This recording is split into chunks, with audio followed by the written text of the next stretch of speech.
Hi all. నేనైతే dress stitching అయితే చేశా యూనిఫామ్. ఎలా ఉంది ఏంటనేది లాస్ట్ వరకు చూసి లైక్ చేసి కామెంట్ చేయండి. సబ్స్క్రైబ్ చేసుకోండి. చాలామంది వీడియో చూస్తే వెళ్ళిపోతున్నారులే కానీ ఎవరు లైక్ చేయట్లా. టైం పట్టిద్ది ఎవరికైనా ఒక మనిషి అలవాటు అవ్వాలంటే.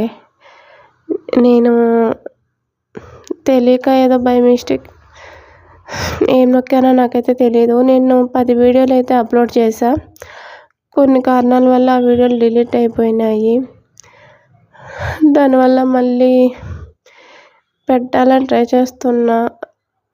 చేస్తూనే ఉన్నాను. ఏదో నాకు వచ్చినంత వరకు అయితే నేను ఈ వీడియో అప్లోడ్ చేస్తున్నా. నాకు వీడియో తీయటానికి ఎవరు లేరు, నేనే తీయాలి. అందువల్ల నేను కటింగ్ అండ్ స్టిచ్చింగ్ అయితే పూర్తిగా పెట్టలేకపోతున్నాను.